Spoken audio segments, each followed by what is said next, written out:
Les forces spéciales françaises aux côtés des soldats d'élite irakiens. Leur mission, faire du renseignement, rechercher et analyser les explosifs laissés par Daesh. Lors de l'explosion de la charge, les billes sont projetées à très grande vitesse. Jamais loin de la ligne de front. Et là, ils sont à 600-700 mètres. Là. Ils s'infiltrent, ils tirent, ils s'en vont. Les Français aident à identifier les cibles. C'est ça qui est complexe. Il y a des zones où on sait qu'il y a très peu de civils, mais on doit être absolument sûr qu'il n'y a pas de civils. Leur devise, voir sans être vu. Leur anonymat doit donc être préservé. Ils sont 200 sur le terrain. Ils n'ont pas ça en face. J'espère pas. Depuis 2 ans, les militaires français forment, appuient et conseillent les combattants kurdes et irakiens en toute discrétion. Nous sommes aux portes de Mossoul. Les forces irakiennes de contre-terrorisme investissent un quartier repris à Daesh. Cette opération, ils la mènent avec les forces spéciales françaises. Ouais, mais on vient de faire le chemin là d'abord. Ils vont s'enfoncer dans les ruines potentiellement minées à la recherche du moindre indice pour comprendre le fonctionnement, les techniques des djihadistes. Quand tu vois que c'est trop encombré, je passe devant. Un tunnel qui part à gauche, une cave à droite. Le premier à passer, c'est Julien, spécialiste en explosifs et déminage. Victor évolue derrière lui. Rien ne lui échappe.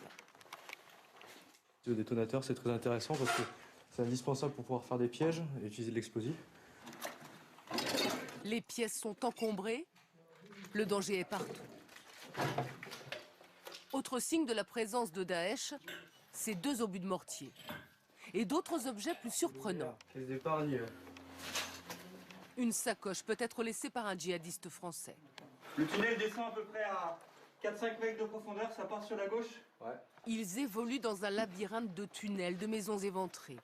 Les hommes du groupe État islamique pouvaient ici se déplacer dans tout le quartier sans être localisés. Le parcours est fléché et des indications précises inscrites sur les murs. Là, c'est marqué « Attention aux avions ». Ça veut dire que les avions de chasse de la coalition survolaient cet endroit. Un espace à découvert où les djihadistes pouvaient être repérés. En suivant les fils électriques, les Français vont découvrir un endroit stratégique. Ici, c'est la cache d'un sniper.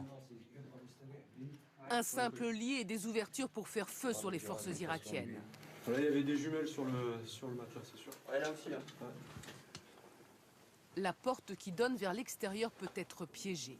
Le démineur l'ouvre avec précaution. Le balcon part à gauche. Je vois qu'il y a des traces de pas au sol. Ok. Ok, je pars à droite. Les djihadistes sont devenus de redoutables experts en matière de pièges. Ils dissimulent des explosifs dans tous les objets de la vie courante, mais pas seulement. Je crois qu'il y a un drone écrasé en bas là. Il y a quoi? On dirait un drone